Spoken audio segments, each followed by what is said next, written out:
Hello, everybody. Welcome to our second AMA of this year and the eighth AMA overall. Today, once again, we have a couple of guests with us, and I know that the topic that you guys were going through this week was on supervised learning. So I've brought over some AI engineers who will give us a bit more insight about supervised learning, how they do it, how you can do it too, and how you can apply it maybe in your organization. So to start everybody off, I'll let them introduce themselves. I'm Lik. This is Rizal, and this is Raimi. And so tell me more about yourselves, like maybe like what you do in your jobs, and then how do you get started in the AI industry? Okay, all right. All right. So my name is Rizal. All right. I'm an AI engineer here currently, serving under the AI industry innovation team. So my journey into AI Singapore started with actually the AI apprenticeship program itself. With the first batch, same as him, same as Remy over here.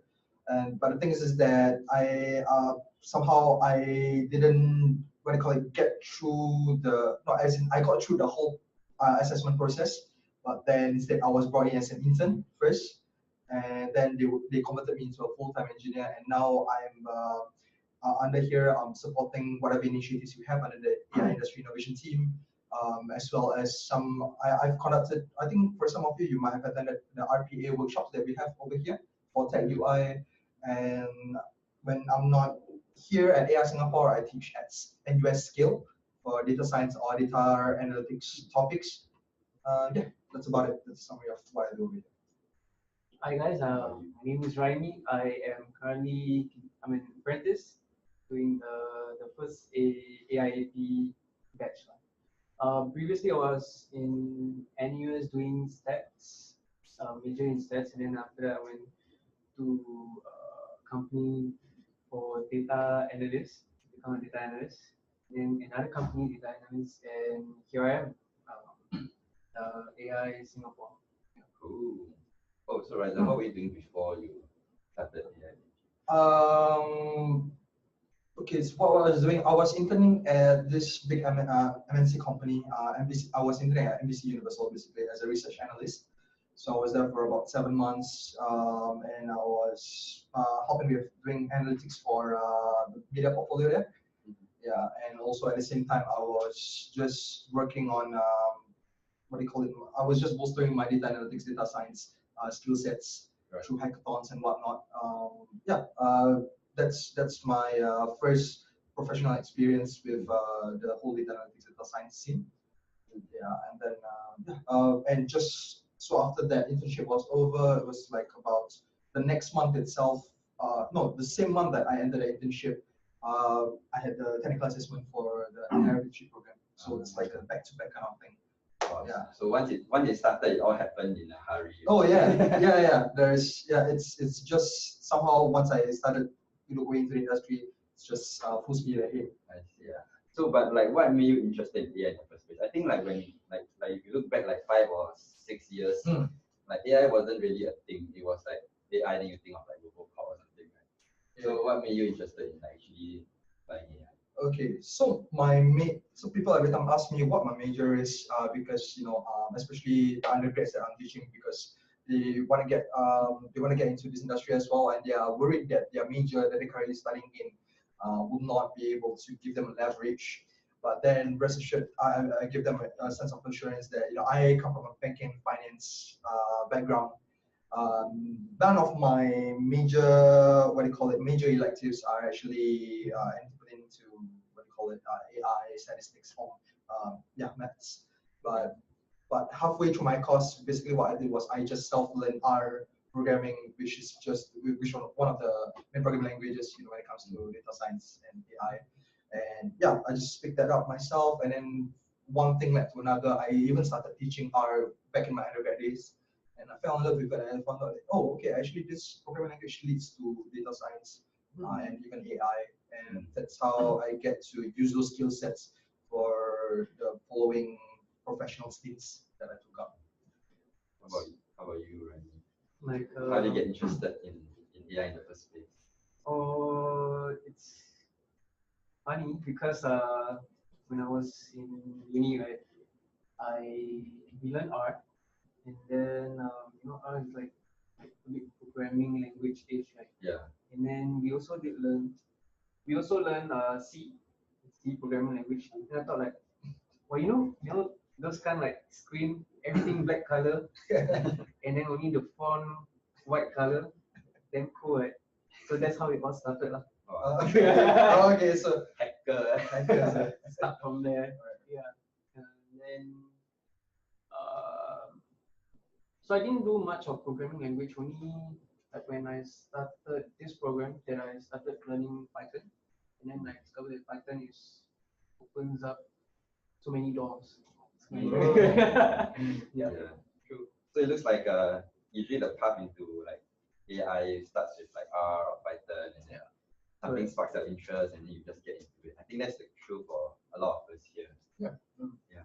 So now that you're here in AI Singapore, can you like talk us through like what's a day like in the life of an AI engineer? Mine's not gonna be very long because I don't know where to start also. Okay, so for me, of course, I start off with cup of coffee.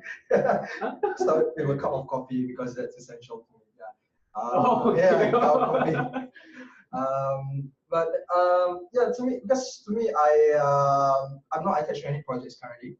So for me, I'm just looking to like whatever I can support for the other teams. In terms of like for example, if we have currently we are busy with what do you call it, with the third batch of AI apprenticeship program. So yeah, we are looking into their submissions and whatnot. And if we are not busy with like such initiatives, where we have to support the others, I will be looking into what do you call it? For example, because I have to touch on RPA workshops. So sometimes robotic process automation. So for those of you who are not familiar with robotic process automation, it's just what do you call it? It's a branch of the usage of software basically to replicate human actions. So to automate mundane tasks basically. And over here in AI Singapore, we do house an open source tool called Tech UI.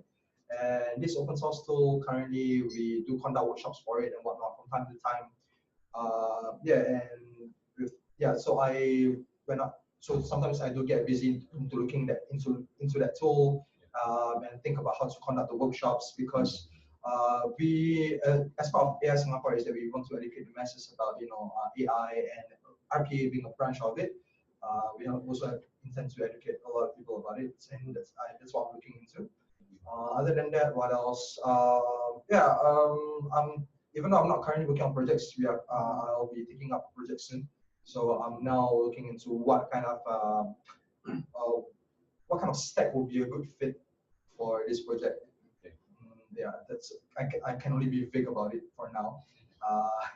That's it. And also when I'm not here, like I said, I go back to NUSKL and teach a lot. I teach a lot actually. I teach R for data science. Not sure if any of the participants of the courses are in this AI for I. But that's about it. Yeah, for me, I just do a lot of research also on the side. I do a lot of research. So research, teaching, and then like planning for projects. Yeah. Now that you sing it out loud, it sounds all over. Okay. So many things, man. Yeah, that's the sound. Busy.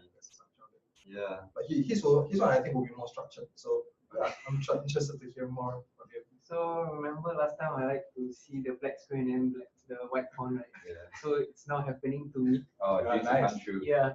But so every day look into the screen, code. A lot of debugging, and basically what I'm doing is building some models, and then you use Python. And apart from that, my project also requires us to be up to date with the state-of-the-art models, kind of thing. Not necessarily use them, but try them out. So we also have to read a lot of publications, papers, Or to see which one will be most applicable. Sure. Yeah, Okay. that's one of the things. So that's also interesting. And then apart from that, we also, sometimes when you like get a bit tired, restless, and then you start looking for other stuff. But what I do is we look into like state of the arts, some AI applications are like. There's this one recently that I saw that you can generate you generate your own voice. You seen that before? Oh yeah. You Picking your own voice. no. So they give you like like 50 sentences, that kind of thing, and you record. Okay, once you record finish, right, they will train. They have their backend model. They train. Then after that, you type something like "I am hungry," blah. Then you play. Right, then it will play in your voice, like your voice avatar. Oh, Yeah. your voice. Yeah. Oh, okay. So I'm always like in the lookout for all these interesting AIs applications because I think deep learning is still developing and people are just very excited. Like, they just build some silly things. Yes. Wow, Yeah. that's super interesting. I think we'll see more super interesting projects later as well. So, so for this week, I think most of our participants, they went through, they are going through the data camp syllabus, which is unfortunately Python. Yeah. So they would have gone to the phase of doing supervised learning now. So actually, I brought you all here today also to talk a bit about like how you use supervising, supervised learning in your AI projects or in teaching and stuff like that. And it's like some like, for example, like what are the kind of applications you use supervised learning for? Okay. So supervised learning, one of the base common when I say common common use case is a classification. So nowadays you see a lot of like hot dog or not hot dog. Right? Yeah. So the model needs to know beforehand, like you show this picture, then you say, okay, this one hot dog. Then you show like a dog. This one is not hot dog, but it's just not hot dog. Yeah. So every picture, so all you have are pictures, right? Pictures are your data. So every picture is labeled. So you have labeled data. If you train the model, it's called supervised. So that's one of the things like image classification. You also have image segmentation. So you have an image. This pixel is for example, how do I say it? Like each pixel, you decide whether it's a part of a hot dog or not. Yeah, pixel-wise classification. Okay. So that one is also labeled. So those are some of the things of some of the applications of supervised learning. Okay. All right. So for me, I think I'll just start all the way back from my stint with the big MNC company that I worked with before I came on board AI Singapore. So we analyze media portfolios, and we analyze basically how shows are performing, how a channel's performing overall, and there's a lot of channels. There's it's a time series data, so there's a lot of there's a lot of historical data basically, or labeled data as you guys are learning through this module. And one of the possible applications that I was thinking about, not even like exploring necessarily, but we were thinking about is that to predict how will a show perform. Should they be given in such a time slot, and whatnot. So that is a possible exploration back then, but then due to the complexities of the industry and domain itself, it's not something that I could have explored into with the short stint that I was participating in this company. So that was a brief thing. Something that was more feasible perhaps was because I was also analyzing social media data back then. In social media data, we have a lot of textual data. All this, when you can do text mining, sentiment analysis with it. And that was something that I also briefly explored with the social media data that we have. and to analyze, basically what our viewers think about such certain shows or certain campaigns. And so the things that some people might think, oh, it is textual analysis, sentiment analysis, supervised learning method. Yes, it is. It can be also semi-supervised or even unsupervised, depending on what kind of algorithms, what kind of lexicons you are using. So that's how you use supervised, or that's how you categorize the different kinds of textual analysis. So that was in the previous company. And yeah, Singapore, during my internship, I look into computer vision. So, but the supervised learning that I was touching into, where I was actually building a POC into facial recognition. Yeah, the door entry. Remember? So basically, before, not currently we have the face recognition system outside already for the staff. Yeah. But back then it was AI Singapore was for the most part empty, and I had to come up with a ghetto solution where I just use a webcam and I attach it outside of the office, and then what do you call it? And I just register the faces of the staff inside, and it was just a simple SQLite database. And then after that, if any of the if any of the staff spaces are recognized by the webcam, the door will unlock. Yeah, so I had to, this is going into, this is truly AI then, because as you all know, AI is all encompassing. It's not necessarily just programming and whatnot, because I'm touching on the hardware aspects of the whole architecture as well. So yeah, that was and how is it supervised learning? Of course, when you're doing facial recognition, basically you have to train the model to be able to recognize faces. And what's in the background of this model is basically just thousands of images of faces. They use the ResNet, popular ResNet architecture, CNN layers. So that's the. So you had a time when you had to go around the office and take picture of everyone. Yeah. So I was one of them. yeah, he was one of them. So yeah, I even had one of the booths, the isolated booths, and I had a photo booth. And basically, I just set up a Raspberry Pi with the camera, and then basically they just have to open up the program, created a short program, and they just have to click several times different angles of their faces, so that we can train. That's cool. Yeah. So there are many applications of supervised learning. Like a lot of it you see is in computer vision, but also in terms of like predicting, shows performance. So that would be like predicting like business data as well.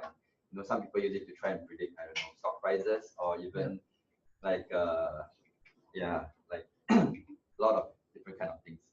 So all right, if you have any questions, please type it into the group chat. We or some people will try and answer them.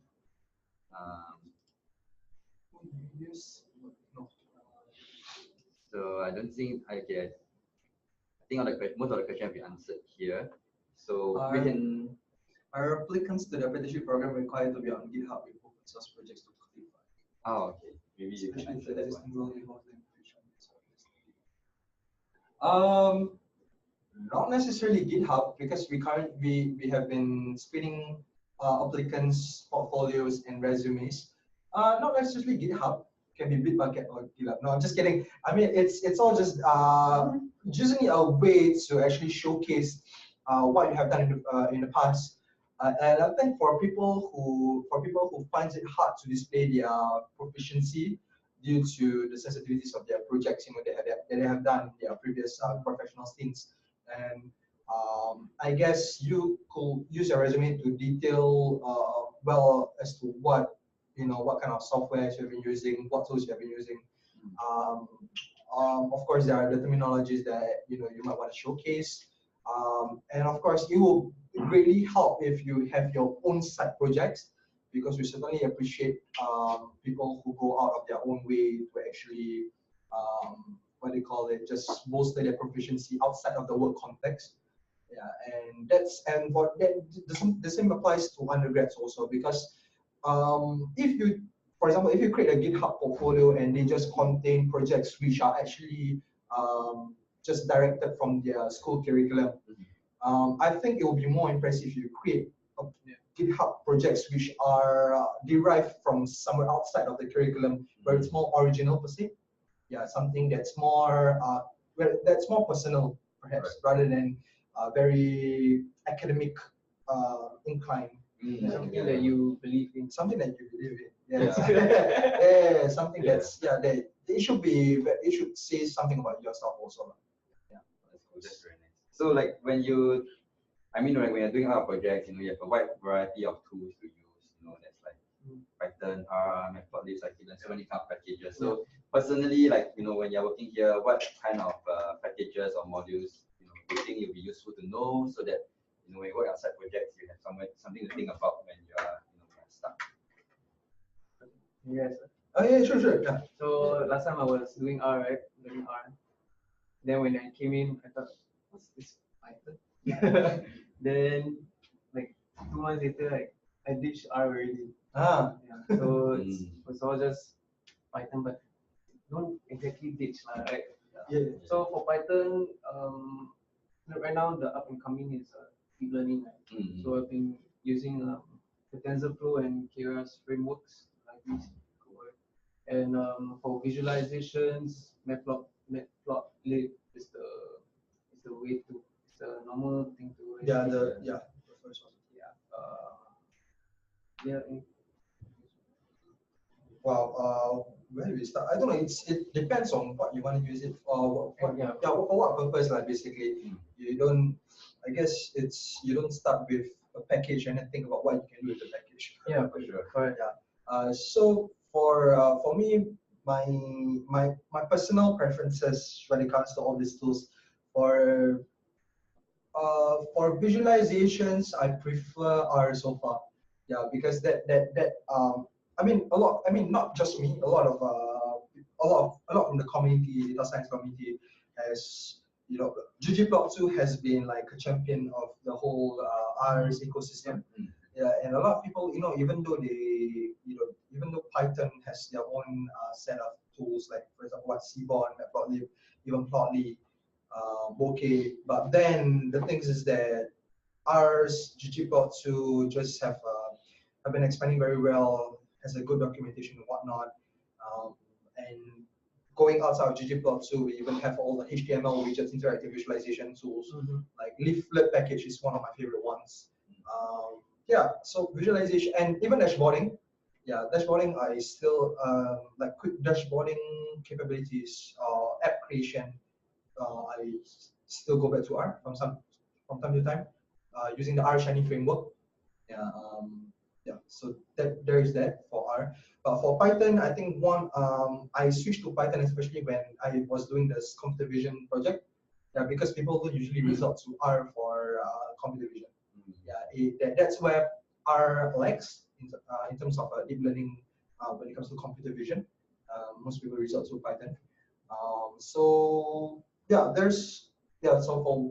and of course, if neither doesn't meet your requirements, then of course there's your C++ for performance issues. Yeah, because for example, yes, shucks, I know. But for the computer vision project was that I was able to work with Python because the C++ library that created that CNN model was able to be ported to Python. Yeah, so I was able to work Python. But then the thing is that if you are creating your own specific models, and you would like to create you need a fast response time, fast inference time, then you might want to look into C++, because a lot of this, if like China companies like Yitu or SenseTime, all these companies, like when I talk to them, some of their earliest builds usually start with C++. In fact, some of their production codes are now C++. So that depends on what you need to use all this. I realize you don't try to solve a problem. Starting with the tools first. Yeah, starting with the tools. You start with the problem first. Then after that you find the right tools. Yeah. Like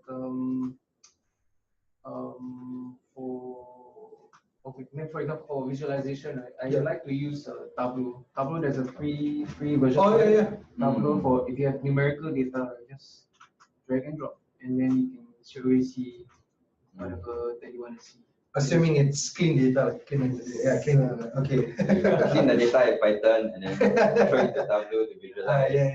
Or use Matplotlib. Yeah, I definitely agree. Like you start your problem and then you go and look for solutions, right? And then I guess now like it's sort of at a stage where no matter what package you use, they will still give you like a good functionality. It's not like if I only choose to use one package, then like it totally can't do one thing. You can always switch around and it's relatively easy to do that now. So I think for data chem right now, when they are going through the syllabus, what data chem teaches is like you have a data set, you split into training test, and then you run your model, and then you get the results, and then you try and tune your model, and then you do it on your test set, and then you report the results, and you're very happy. So like, how well does this framework translate into like when you're trying to do a system in production? Does this always work all the time, or is there any like tips and tricks that people should keep in mind as they learn this method of doing supervised learning, and how they might potentially apply it to their work or in their future jobs? So I guess what I understand from your question is that how to translate whatever has been presented through data chem to their own industry application.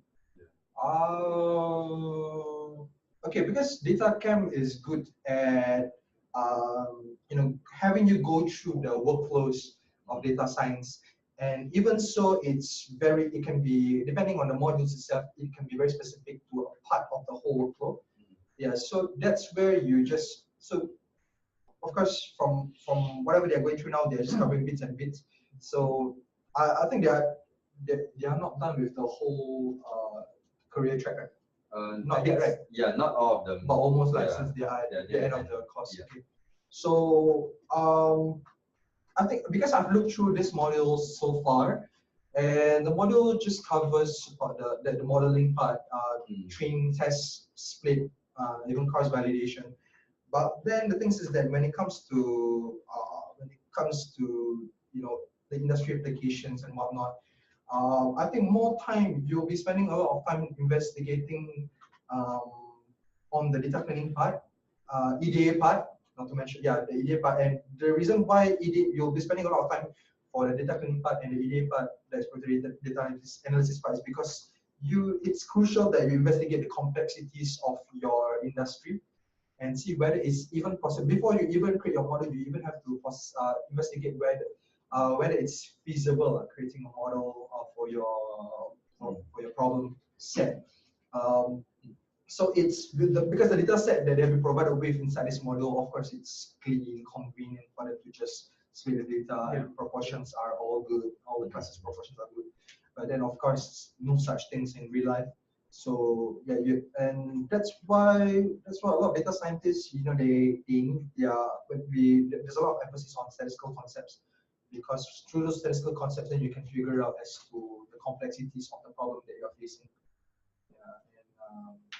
So I guess for how you read it is, but basically just trying to apply every module that you have been exposed to in data chem to every part of your daily workflow.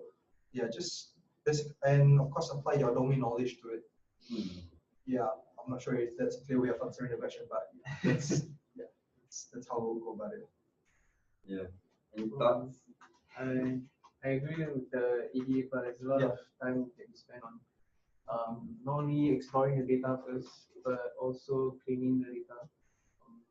Not only numerical data, you also have image data.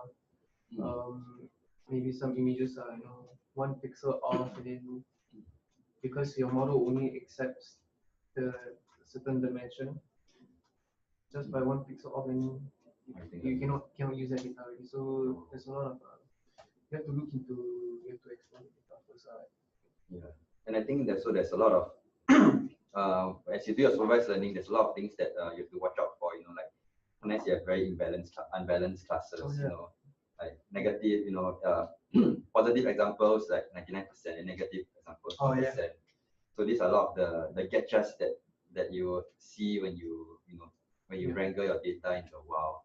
And that's what you mentioned about the statistical tools, right? How you can deal with this class imbalance? Yeah, this is what like all this imbalance data set, imbalance classes will appear for problems like anomaly detection. Yeah, anomaly detection is one of the issues when it comes to imbalance.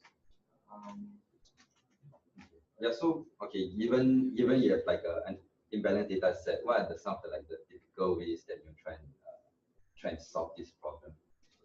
Because it's not easy, right? It depends on the situation. I know some people they do like they will just throw away some of the positive examples to make it more balanced. Yeah. Some people would also do resampling of the class that is underrepresented. Something like that. Yeah, resampling. That comes to good experiment design. Yeah, you need a better experiment design as to the sampling, because especially if it doesn't, if the sample doesn't represent your problem set well in terms of the population sample, then then that's you have to go back and redesign the whole sampling thing. Yeah. Otherwise, if it's really jalat, right, then you have to really look into how you obtain the data in the first place. Try and find more data. Yeah. Or maybe there's the way you collect your data is wrong or something. I don't know. So there's a lot of things to look into. Cool. Yeah. That's why I think like a lot of times you see they will say like you spend 80% of the time understanding your data, 20% of the time actually doing the model, and that's one of the reasons. I guess sometimes after you run the model, then you discover something wrong, then you got to go back and start over again. So it's a very sometimes the bug also. Oh, yeah, the bugs will come. Yeah, so that's on the programming part. That happens a lot. So now that all our AI 4i listeners, they have finished this unsupervised learning section. They can say that oh, I can actually find the data, do analysis, and then now I can produce my first predictions. So now that they have this ability to do predictions, right? Maybe they will be looking to do like projects around their workplace or in their daily life. So do you have any tips on like how do you find like side projects to do, or how do you find things to do to put in your portfolio that is not just working on educational data sets? How do you find things in the wild? Okay. Well, this is it's a very good question, and a question that if someone has a clear answer to it, then they will most probably keep it to themselves. Yeah. And one is that they will just they will become rich or get a good job. So for me, I think one good way is, I think this is a plug to the data science communities out there.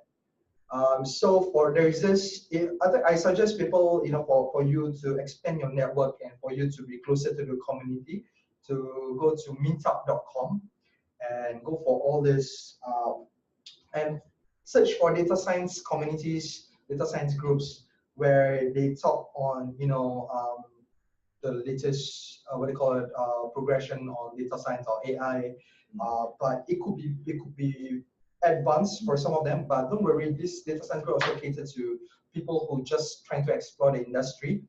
But when it comes to you participating in all these communities in terms of building up your proficiencies as well as your portfolio, there's this specific group called DataKind SG, as in data and KIND SG. So DataKind SG is a non-profit organization which basically, they, in a sense, they consult NPOs, NGOs, or VWOs about what kind of data-centric, data-related projects that they would like to actually tackle.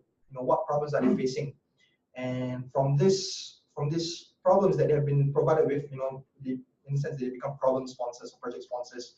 Then we have people like us or aspiring data scientists or practicing data scientists to actually come together and look at all these problem sets and work on it together. I've been to some of the sessions. One of the sessions is basically just talking about the whole domain, discussing about the domain, what are the issues tackling this domain in terms of like availability of data, political sensitivities, and all that. So it's very interesting. You are not just branching out, you are branching out from the technical aspects of data science you're also tackling to like all these different complexities that arises from data science projects. And it's real. And if you do stick throughout the whole project, who knows, you could gain a, what do you call it, a solid, testimonial to whatever you have done for the organization. So I suggest you to look for projects like that. And of course, outside of this is the standard hackathons. Yeah. Have you had any experience with hackathons? No. No. yeah. So hackathons are a good way for you to. How about you? Have you experienced it? I have been to one. It was fun, but it wasn't data science specific. Okay. So what is it like? Yeah, data science is also another way for you to branch out of to diverge away from the educational kinds of data sets. And the reason for this is because when certain companies or certain organizations, they organize these hackathons, they will of course want you to tackle complex data science problems. And these data science problems, they are definitely not going to be clean, and they can be of huge volume. No, I cannot mention this company. Yeah, but then they provide gigabytes of data set. And if you know how to analyze a huge volume of data sets, then good for you in the sense that you already know how to go tackling about that problem set. But then if that's your first time, then you have to basically scratch your head and figure out how to tackle such problems. And I believe in the process of learning through trials, right? So from all these new problem sets, from all these new trials, through hackathons, basically you'll be able to learn a lot of things. And also, if you do well in the hackathon, of course, you get to have bragging rights, right? And who knows, even newspaper features, right? Okay. So very. For me, so Rival's take is more like an objective approach, right? How you want to start projects, you go around networking, and then discuss, exchange ideas, and maybe I should do that in my company.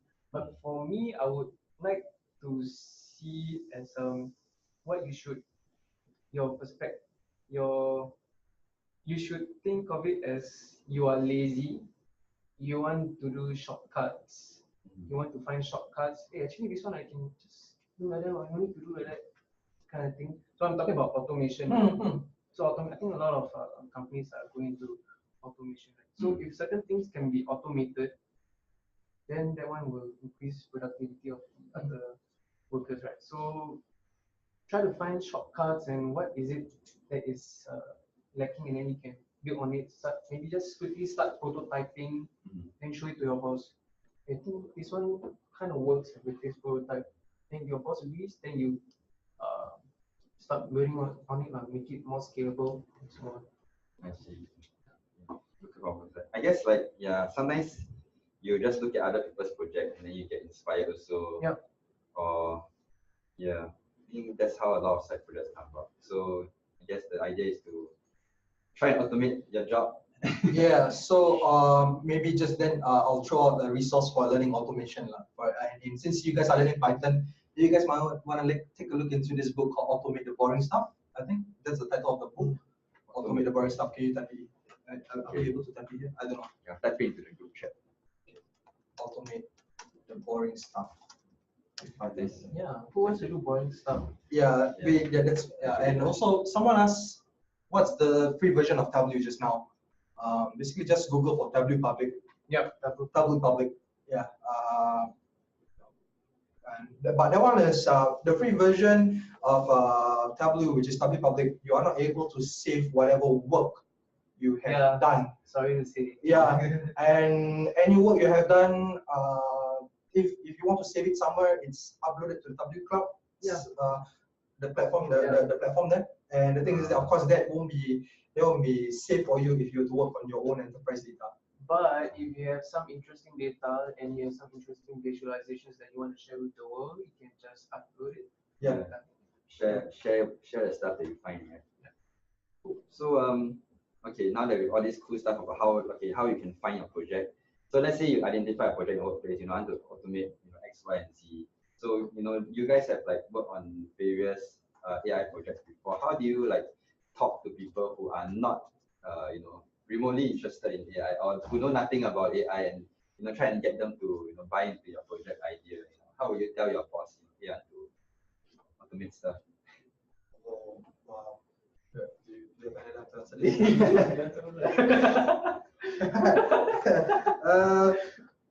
Okay, I guess this is a challenge to a lot of people when they try to, because I think for some of you, you are interested in, working on AI problem sets within your own work context.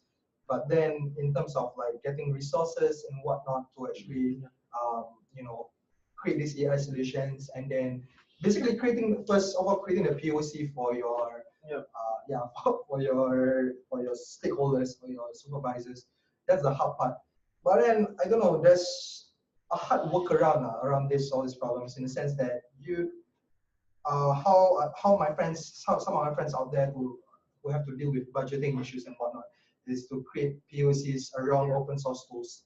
Yeah, because open source tools are of course free, and I think some of us even resort to using our own resources. In a sense, it's not just an investment for the company that you so much love, but it's investment for your own skill set. So even if it doesn't pan out with your own company, then you will have learned something for yourself. For example, like if you want to learn how to deploy an AI solution to the cloud, and you want to build this POC on through the AWS, but then your company doesn't want to support the AWS fees and whatnot, then just create it for yourself first, and then you see whether you can you can try it on your own.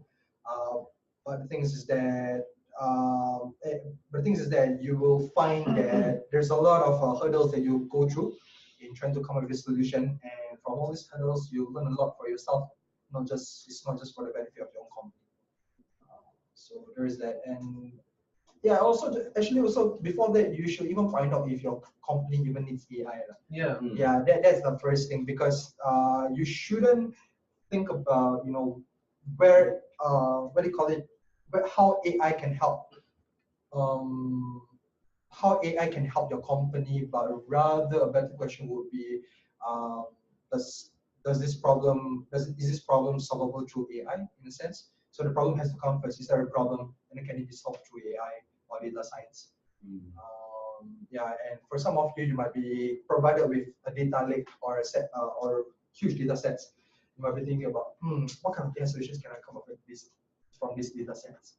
And again, the better approach would be for you to ask, conventionally the approach is to actually think about, conventionally the approach is to actually be presented with a problem and then think about what data can you use, what data can be created in order to create our AI solution.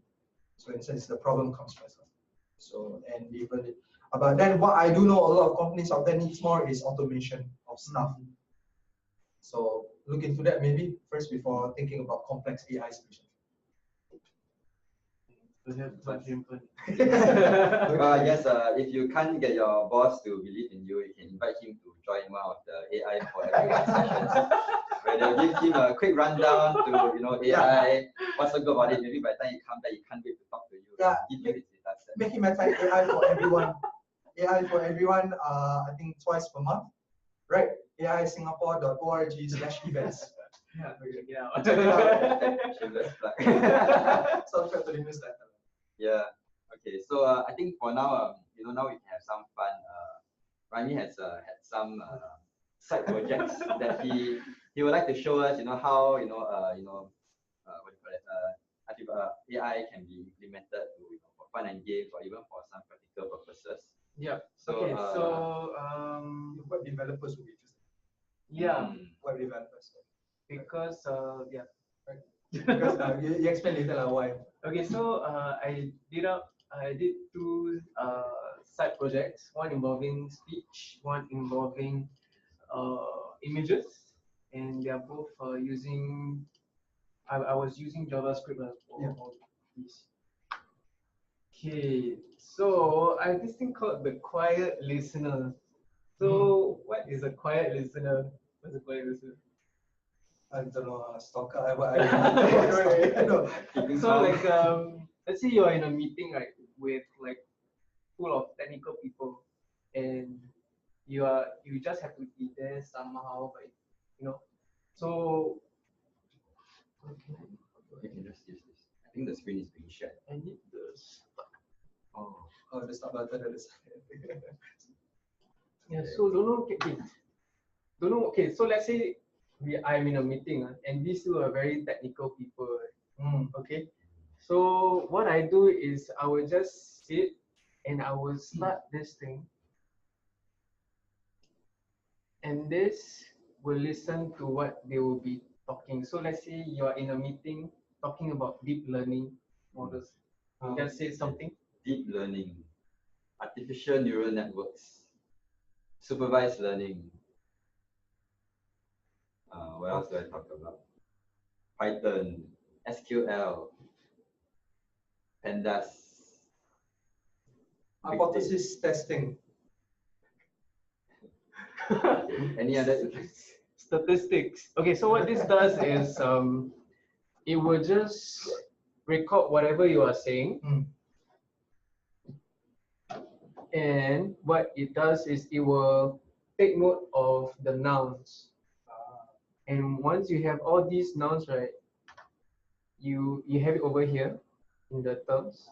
Can you see the? Yeah, they can see this. Okay, so just now they were talking about these two tech people were talking about SQL, right? So what is SQL? So you just go here and you click. Okay. There you go. Oh, so you open up some Google search. Yeah. So you just sit there and just keep clicking, but then there's this limitation of this web speech API. You cannot really hear what you're saying. So that brings to another. There's this AI platform where it will mute. Might cancel out the noise. I have that. That's a separate topic. So oh my god, see web speech API. Oh my lost over here. So this will be very useful in meetings. So this web speech API is the one that I'm using. Google's web speech API. They records what you're saying, and you have to pay for it. You have to pay for it. No, it's free. It's free. Yeah. Isn't there limitations? No. As long as it doesn't exceed now. Limitations? No. No. Okay. Yeah. Cool. Yes. Cannot see it. Cool. There you go. Web speech. Yep. So this is it. Nice. Yeah. And so the AI thing behind this is that it will, you see all the sentences that we have said, right? It will tag the nouns. And there's this thing called POS tagging, part of speech tagging in language processing. You know, right? Yeah. Before you how you process the text is you identify what kind of word is it, like noun, verb, and so on. So this is what I did. Wow, looks like someone is willing to pay for a product. Intelligent sounding replies incorporating said technical terms. Wow. So you can sound smart, is it? Yeah. I think that'll be a very good thing. You'll be called the loud talker. Or you can pay Rami directly. Yeah. So Give you my bank account. Oh yeah, and you also identifies acronyms. So just now we talk about SQL, API. I think API not a lot of non-tech people know what API is. people. AI, okay, AI. Coffee Anand. What? Harambe. I'm just kidding. Okay. Let's move on. Okay. Okay, so this is one. This is speech related. Where's the other one? Artificial research. Okay. Yeah. So this one is for maybe you can chill your kids play if they're bored or what, right? Instead of going to the arcade, but nowadays people don't go to the arcade. Not many. The kids, I don't know. Yeah. I don't know. No more Daytona. So you can play your Daytona in front of your computer. So what you do is, okay, let me demo first.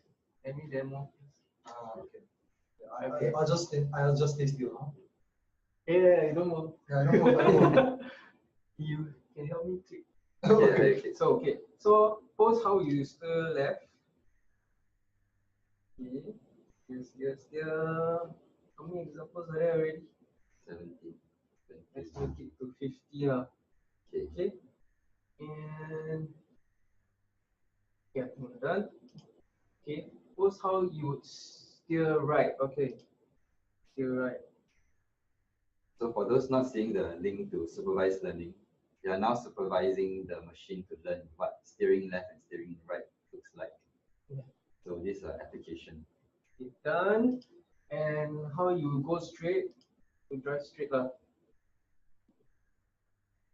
Drive straight. This is how you drive straight.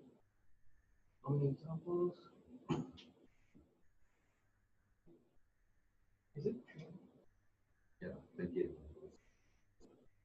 Okay, I think we're good. Okay, so let's play. Right? So this one turn right. Oh, I forgot to mention that this one, I built this such that if you want to move the car accelerator, you have to. Ooh. Okay. You guys see the green bar below? Yeah, so that's the accelerator. Can everyone join in?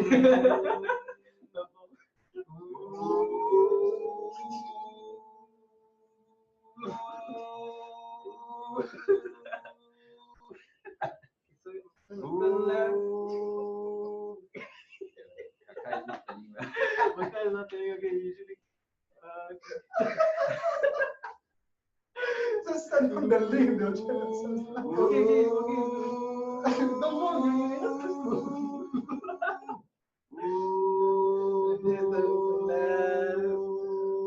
Okay, you guys get the point. Please don't try this at work. Yeah, don't try this at work. Please do this in your office. Okay, so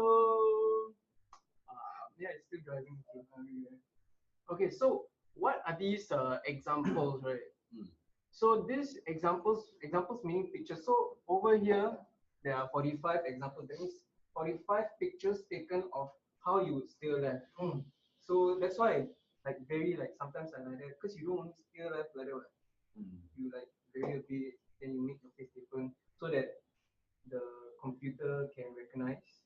Like this is steer left. Okay. Oh, but you have areas of steering right. So similarly, you have examples of steering right and going straight. Yeah. So the model behind this is a deep learning model. And after that, there's a classifier. I will leave the technical details behind. But it's an interesting thing to try. You guys can go to teachablemachine.com. Yeah, let's go to the link. In the screen is still finished.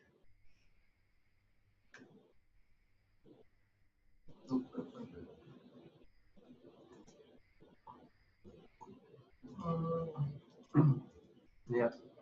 So anyone can just build this project. This teachable machine is created through the TensorFlow.js framework. Okay. So what does it do? They run TensorFlow in your browser? Yeah. Wow, that's pretty cool. But yeah, so this one, as in you guys, they can create their models through JavaScript. Yeah, so you guys can play around with this. If they have attended AF, everyone they would have tried this. I think Lawrence showcased this. Yeah, I think most of y'all will know this one. So you can see that there are 3 boxes at the side. It's about the same as to how you train the 3 different directions just now. Yeah. There's a tutorial how you can go about doing this as well. Wow, very cool. That's Yeah, very so cool. maybe you might want to start with like cool projects first. They will like inspire you. Actually, I can build more on this. Yeah, and yeah. you can from there you just explore and how you can use it in your company. So how long you create? How long you took to create like that kind of project? This one? I don't know. I think 1 week. 1 week. Okay. Yeah, it's yeah. Because I should mention that this game thing, right? It's from codepen.io. Okay. So I don't know if they are web designers in this. Maybe by chance. There might be. So you can create something more interesting than this one. So yeah. Only Python or R if you're a web developer and you're familiar with JavaScript, then yeah, you can look into machine learning through JavaScript. Yeah. That's very cool. So for both of these, let's say the web speech one, right? So what do you like? What are the like frameworks they use to train it? Like some packages. So this one uses one web speech, Google's web speech API. And the other one is compromise.co. Okay, you guys can see over here, compromise.co. This is the framework for all your language part of speech tagging. This is noun, this is an acronym, so on. So just it's a JavaScript framework. So, not only you can use, so it's not only Python but JavaScript also has frameworks on deep learning stuff. Yeah. Okay. Could share your you could share your website, I guess. Was it? Yeah, Hi, the that's game cool. is from Code Code.io. Oh. Not sure what's that. So what do I share? We share the link for your quiet listener. I think you're quite interested. If you are interested, I can share with you this link. Copy over here.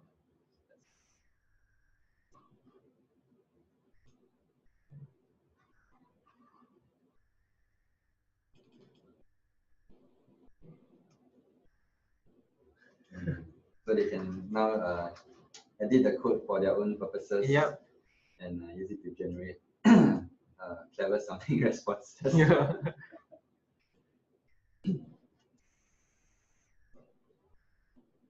And the graphics. Actually, did I? Oh, it's over here. Okay, so there are all the links on the website, on the web page itself. I think another important part of doing like data science is to credit Yeah. credit and cite your sources so that people can look and see how you've done things, and then you can improve when other people do things as well. So I think we're roughly at the end of our session now. So thanks everyone for coming. Thanks. Hey, thanks. Thanks Thank for you sharing very much everything for they have done. I think we had a good time today. Yeah, likewise when you have We fun. had a lot of fun. So we'll see you next week for the last and final AMA. All right, Ooh, almost what's there. gonna happen? Bye. All right, bye guys. Bye. Have a good rest of the